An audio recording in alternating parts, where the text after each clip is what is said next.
Hi, my name is Michael Joseph. I am an ordained minister. I am originally from the state of Tennessee. I grew up between Tennessee and Brazil in South America. My folks were also missionaries in Brazil. So I kind of grew up on the mission field. I'm also a member of the First Congregational United Church of Christ in Washington, D.C., where I was living prior to taking this position with Global Ministries. In Colombia, I serve with the Peace Commission of the Evangelical Council of Colombia. A specific example of how this accompaniment takes place and what I get to do on any given day.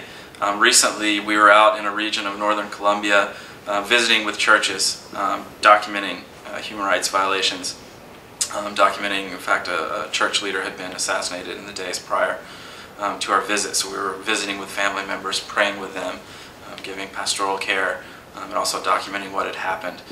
And I got a phone call that night saying that another church leader, a woman, who's actually a widow, her husband had been killed the year prior, about a year prior to our visit.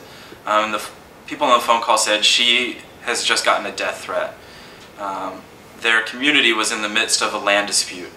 They were fighting for their land. These are small peasant communities, poor farmers that are fighting to keep the land that they've been working for years, but other large landowners want to take that land from them. So there's a dispute there, and that dispute in Colombia can often get violent. And that's why her husband had been killed.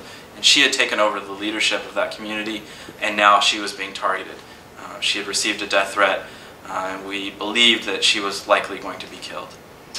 So we stepped into a process to try to get her out of the community. In fact, the most dangerous time might be when she was trying to leave the community. If she were to take a bus and try to leave, she might be killed while she was on that bus.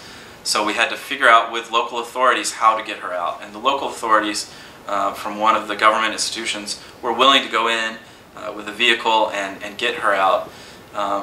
But part of the problem was the community was so scared and they were afraid that these authorities might be involved in a plot to kill her, that they were telling her, don't go. Don't go if that government agency comes to take you because they might kill you.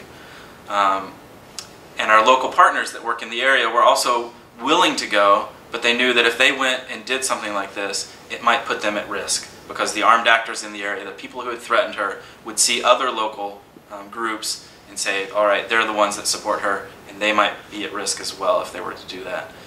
So because I was in the area, I said, well, maybe I could go.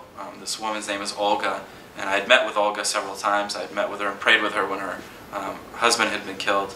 So she knew me as Pastor Miguel, Pastor Michael. And they said, all right, well, if you're willing to go, we think it's safe enough for you to go because you're a foreigner, because you're an international. Your risk is lower. Olga knows you and Olga trusts you, and so if you go, we think she'll leave.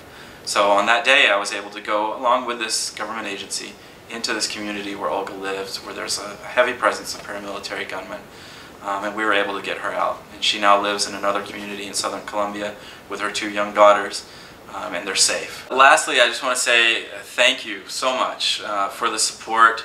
I'm grateful to have the support of the Christian Church Disciples of Christ and of the United Church of Christ and all the congregations and all the people, the millions of people that are members of those 2 denominations that are supporting our work. It means so much for me when I meet with people like Olga, when we're in those situations, to be able to say there are millions of members of these 2 churches back in the United States and Canada that are praying for you, that care about you, and I'm here because of their support.